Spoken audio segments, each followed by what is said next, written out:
Hey, hier ist Vivian. Ich habe ein neues Mikrofon und habe das erste Video gelöscht, da mir die Qualität davon eben nicht gefallen hat. Und da es jetzt gelöscht ist, möchte ich gerade noch ein paar Informationen loswerden, die ich beim ersten Video eigentlich schon gesagt hatte. Also, ich werde Videos auf Deutsch und auf Englisch machen und ich werde versuchen, Untertitel reinzumachen, sodass Leute, die kein Deutsch verstehen, trotzdem das Video anschauen können. Außerdem habe ich eure Kritik schon gelesen, sprich, dass ich Bilder einbauen sollte, damit es nicht zu langweilig wird, dass ich draufschreiben sollte, wann eine Geschichte beginnt und wann sie endet. Und generell ein paar Notizen bezüglich meiner Leseweise. Und das nehme ich mir alles jetzt zu Herzen und es freut mich wirklich, dass ich schon so viel Feedback bekommen habe. So, statt dass ich jetzt die erste Episode wieder neu mache, habe ich mir gedacht, ich mache jetzt mal was komplett anderes, sodass ich euch nicht langweile. Und ich lese eine Kurzgeschichte von meinem absoluten Lieblingsautor Mirko Morozin. Ihr müsstet ihn wahrscheinlich kennen, wenn ihr mich kennt. Wenn nicht, dann solltet ihr euch die ganzen Kurzgeschichten mal durchlesen. Also, die erste Kurzgeschichte, die ich von ihm vorlesen werde, ist Das Meisterwerk. Das Meisterwerk von Mirko Morozin. Es trug sich vor einigen Jahren so zu, dass ich der verlorenen Liebe wegen Zuflucht suchte in einem nahen Wäldchen. Mein Herz war schwer vor Kummer und Sorgen, so suchte ich nach Ablenkung und Aufheiterung. Ich war der Stadt entflohen und wollte die Menschenmassen nicht mehr sehen, die mich so sehr belasteten. All die fröhlichen und heiteren Gesichter, die mich spöttisch und hämisch angrinsten, wissend, dass es mir alles andere als gut ging. Meine große Liebe hatte ich verloren, kurz bevor wir hätten vermählt werden sollen. Ich war so ein naiver Bursche zu glauben, dass ich, als armer und kümmerlicher Bauerssohn, die wunderhübsche Tochter des mächtigsten Bankiers der Stadt hätte heiraten können.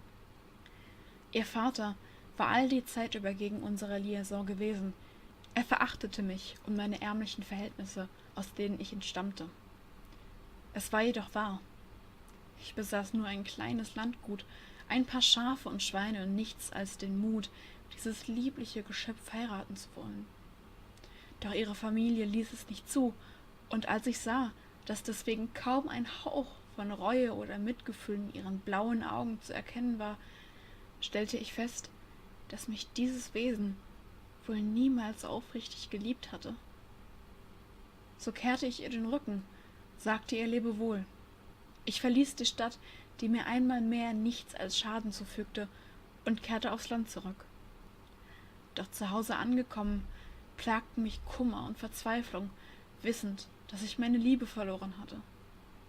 Oft dachte ich in der darauffolgenden Zeit an sie. Ich sah sie so deutlich vor mir, als könnte ich ihr Parfüm riechen.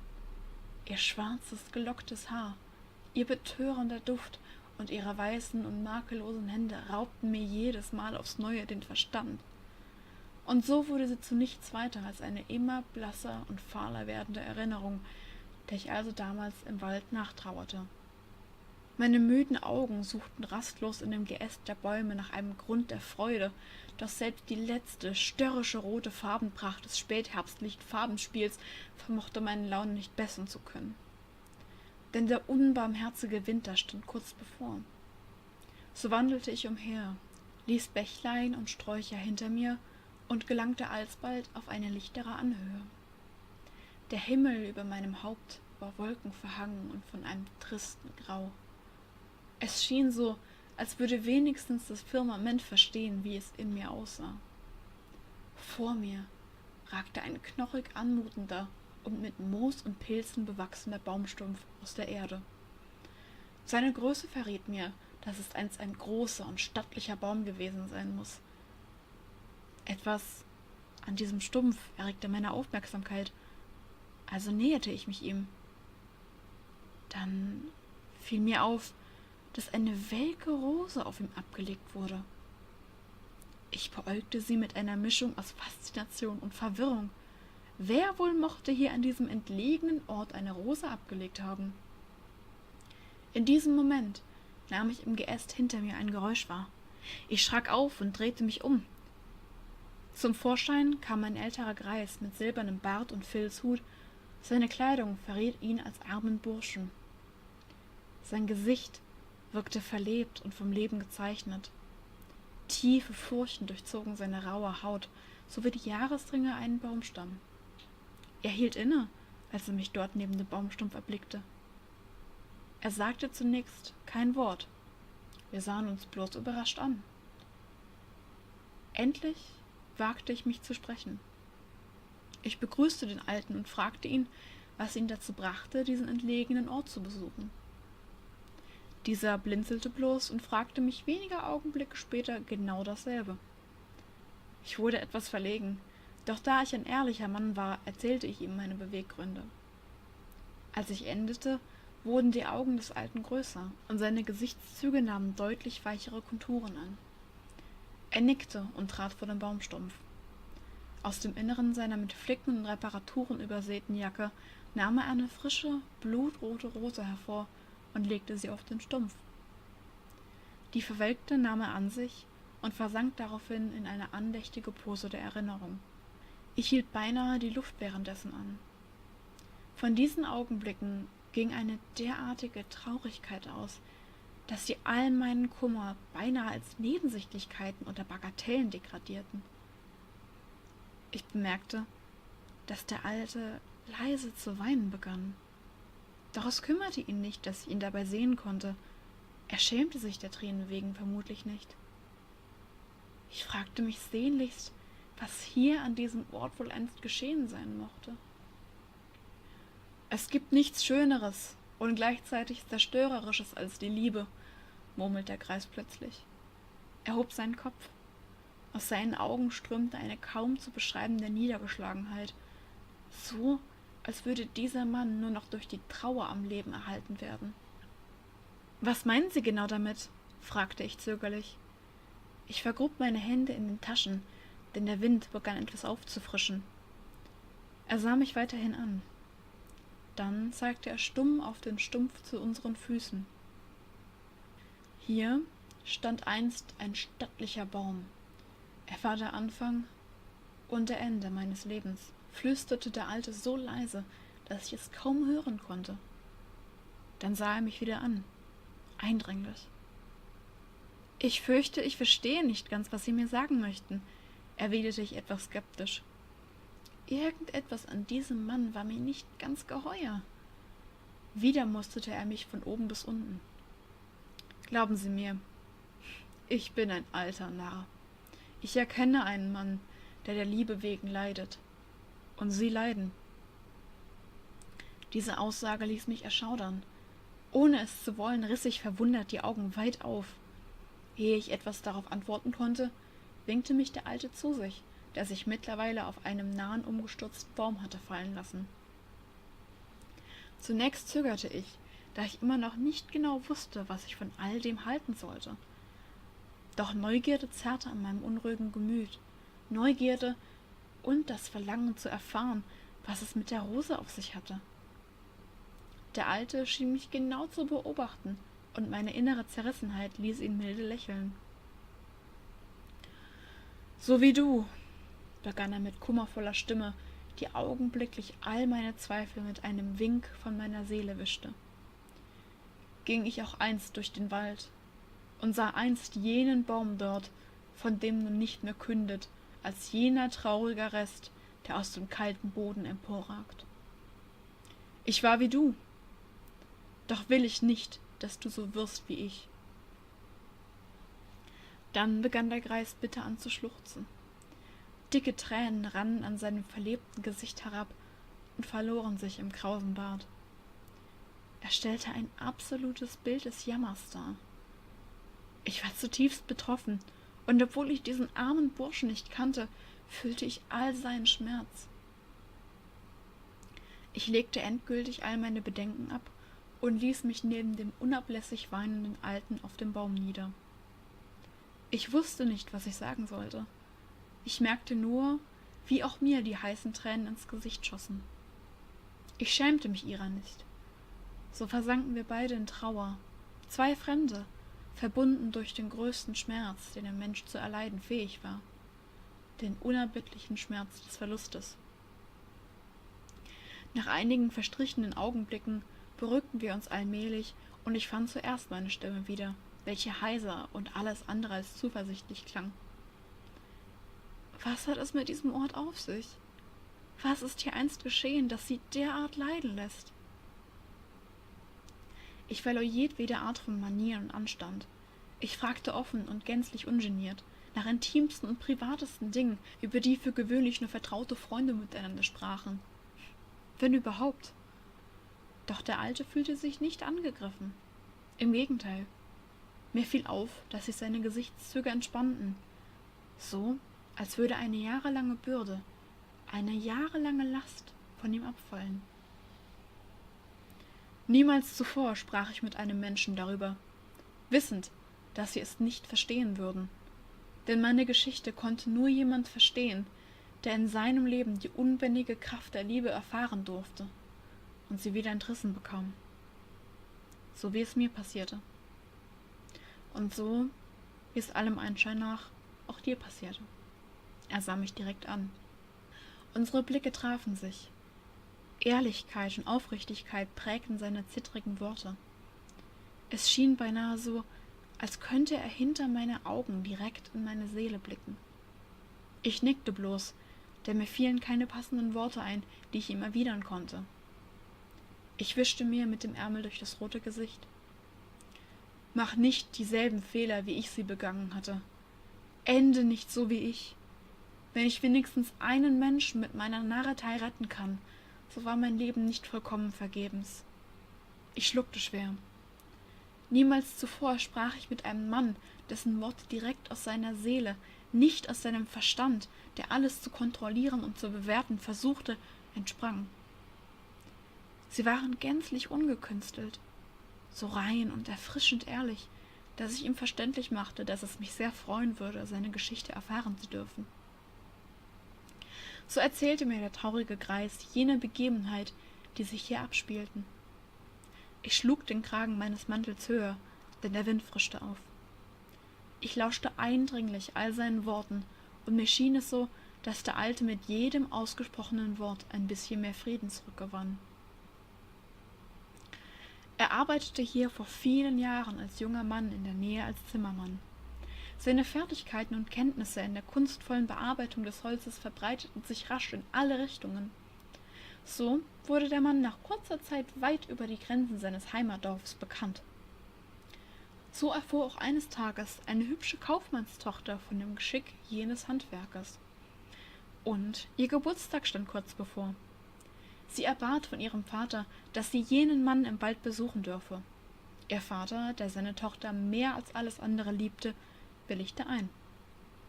So reiste jene junge Frau kurz vor Einbruch des ersten Schnees zum Dorf des Zimmermanns. Sie traf ihn in seiner Werkstatt. Er bearbeitete in diesem Augenblick einen Stuhl mit geschickter Hand. Er, schweißgebadet und mit Holzspänen übersät, erblickte das zierliche und wunderschöne Geschöpf, welches in seinem Türrahmen stand und ihn bei seiner Arbeit beobachtete. Sofort verliebten sich beide ineinander. Es war so, als würde die beiden ein tiefes und inniges Band verbinden. Dieser Tatsache waren sich beide vom ersten Moment an bewusst. So wuchs ihre junge Liebe mit jedem gemeinsam verbrachten Tag. Er beschenkte sie mit allen Werken, zu denen er fähig war. Ihr Glück schien perfekt, makellos, und es schien nie zu enden. So ging es rasch auf Weihnachten zu. Der Forst um seine Werkstatt war mit dem flockigen Weiß des Schnees bedeckt, und so entschlossen sich die beiden Liebenden zu einem Spaziergang. Nach kurzer Zeit gelangten sie zu einer kleinen Lichtung. Dort erblickten sie einen prächtigen Baum, welcher vor Kraft und Stolz nahezu strotzte. Sofort waren beide von der erhabenen Größe dieses Naturwunders tief im Herzen berührt. Der Zimmermann beschloss, an einem seiner Äste ein Stück Stoff zu binden, auf dem ihre beiden Namen standen. Seine Geliebte war von dieser Idee dermaßen entzückt, dass sie vor Freude und Sprachlosigkeit zu weinen begann.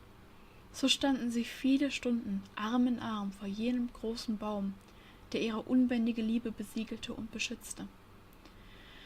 In gleicher Art und Weise kehrten sie immer wieder an diesen Ort zurück, der den beiden jungen Menschen mehr Zuversicht und Geborgenheit gab als jedes Schloss oder jede Burg dieser Welt. Doch Heiligabend stand kurz bevor, und der Zimmermann zerbrach sich den Kopf, was er seiner Geliebten zum Geschenk machen konnte. Nichts fiel ihm ein. Alles schien ihm in Anbetracht seiner unendlichen Liebe zu ihr als nichtig und nichtssagend, bis ihm eine verhängnisvolle Absicht in den Sinn kam, nachdem er sich vor lauter Frust in der Dorfschenke betrank. Er kehrte zu später Stunde in den Wald zurück und fällte jenen prächtigen Baum, den die beiden so über alle Maßen liebten. Er schuftete und quälte sich die ganze eisige Nacht hindurch. Der Wind pfiff, der Schnee wirbelte vor seinem heißroten Gesicht umher, doch er schaffte es, den prächtigsten Teil des Stammes in seine Werkstatt zu bringen. Dort begann er sein Meisterwerk zu kreieren. Ihm blieb nicht viel Zeit, doch er malochte ohne Pause und Unterlass. Stunden vergingen, Tage vergingen, er hobelte und sägte, fräste und schmirgelte, dreckste und polierte, bis seine Hände bluteten und sein Verstand zu entgleiten drohte. Doch am Tag vor Heiligabend war es vollbracht. Er brach vor seinem Kunstwerk zusammen und fiel in einen tiefen und dankbaren Schlaf. Er ahnte dabei nicht, dass ihn seine Geliebte überraschend besuchen wollte. Sie beschloss jedoch, jene Lichtung zuvor noch einmal zu besuchen, ehe sie ihren lieben Zimmermann in die Arme nehmen konnte. Doch als sie erreichte und mit blankem Entsetzen sah, dass der Baum ihrer Liebe gefällt wurde, brach sie schluchzend zusammen. Sie weinte derart bitterlich, dass sie den Schmerz der ganzen Welt in sich zu vereinen schien. Sie konnte sich nicht beruhigen, ihr wurde heiß und kalt. Der Anblick des toten Baumstumpfes ließ sie an allem Guten in der Welt zweifeln. Ihr Kummer wuchs und wuchs, bis sie in eine verhängnisvolle Ohnmacht fiel. Am nächsten Morgen wachte der Zimmermann jäh aus seinem tiefen Schlaf auf. Er wurde von lauten Stimmen geweckt, welche vor seiner Werkstatt dröhnten. Schlaftrunken schleppte er sich zur Tür. Davor standen einige verzweifelte Männer aus dem Dorf, welche den Handwerker mit tränenvollen Augen ansahen. Sie beklagten ihn aus tiefster Seele. Der Zimmermann war mehr als verwirrt. Er fragte, was los sei. Angst schoss ihm empor wie Galle. Einer der Männer trug eine weiß verhüllte Gestalt in seinen Armen und legte sie sachte und behutsam zu den Füßen des Zimmermanns ab. Sofort sank er in die Knie. Seine Augen füllten sich mit Tränen. Seine zitternden Hände wagten es kaum, das weiße Laken zu berühren. Nackte Angst lähmte seinen ausgezehrten Körper. Die Männer um ihn herum schwiegen andächtig. Als er endlich den Mut erreichte, einen Zipfel des Tuches beiseite zu schieben, zerriss sein wehleidiges Geschrei die frühe Morgenluft wie ein Messer. Seine geliebte Frau, sein über alles geliebtes Mädchen, lag erfroren unter seinen bebenden Händen. Ihr hübsches Gesicht war starr und bleich wie Wachs.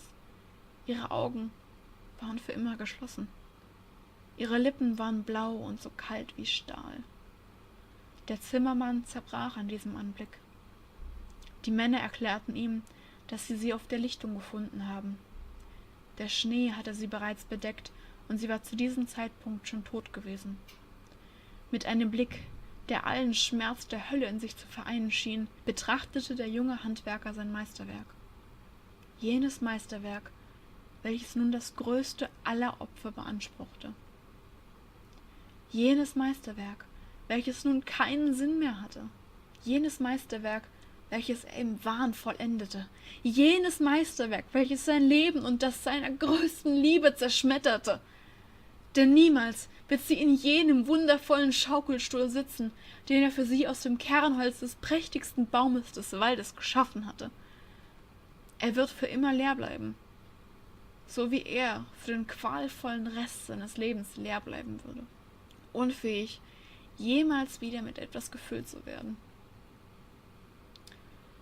Als der Greis endete, waren meine Wangen mit Tränen der Bestürzung benetzt. Ich war fassungslos über jenes tragisches Leid, das hier einst stattfand. Ich wollte den Greis umarmen, ihm einen Eindruck von Verständnis oder Mitgefühl verschaffen, doch er und ich wussten genau, dass niemand auf der Welt seinen wahren Schmerz in Gänze nachvollziehen konnte. Die Miene des alten Zimmermannes hatte sich indes vollkommen beruhigt.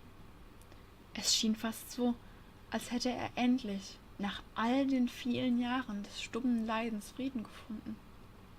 Ich schämte mich derweil. Ich schämte mich zutiefst, da mein Unglück im Vergleich zu jenem des Zimmermannes wie eine nichtige Bagatelle erschien. Ich fühlte mich dadurch bestärkt. Bestärkt im Willen und im Glauben, die Hoffnung auf die wahre Liebe nicht aufzugeben. Niemals. So blieben wir beide noch einige Zeit sitzen, bis die Dunkelheit einkehrte.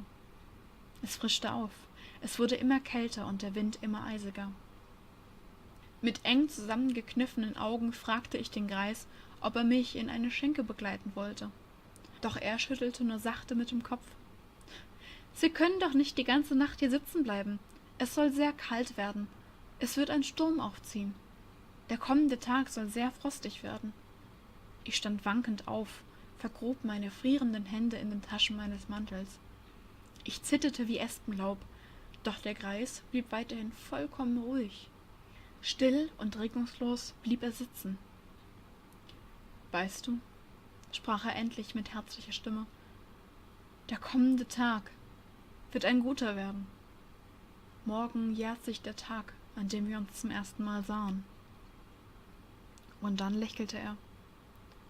Zum ersten Mal, innig und so warm und ehrlich, dass mir erneut die Tränen ins Gesicht stiegen. Ich wusste, was er damit sagen wollte. Ich erkannte schon früh seine verhängnisvolle Absicht. Ich hatte es bereits geahnt, als er mit seiner Geschichte endete.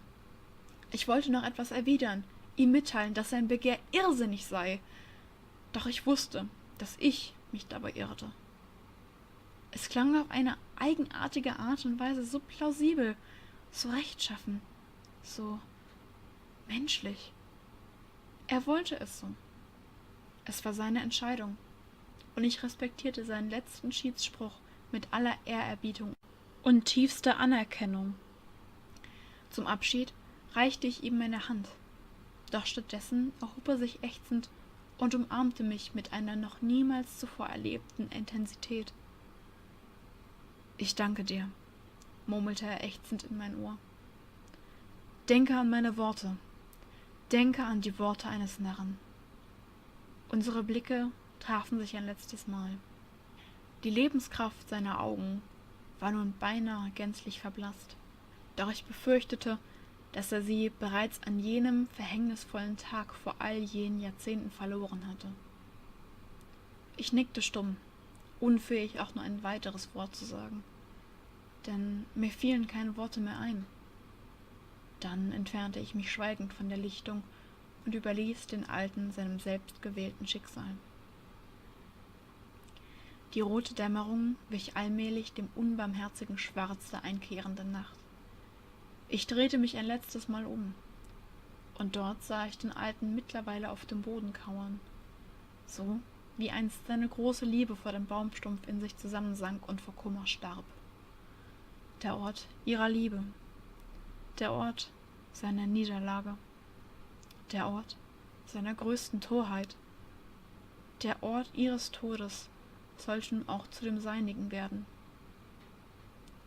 Seine letzten heiseren Worte, die ich noch zu hören vermochte, ehe auch er für immer verstummte, verloren sich im brausenden Wind. »Ich liebe dich.« Ich schluckte schwer. Ich drehte mich wieder um und kehrte mit den schwersten Schritten meines Lebens ins Dorf zurück und würde die berührende Geschichte des törichten und unglücklichen Zimmermanns meiner Lebtage nicht vergessen.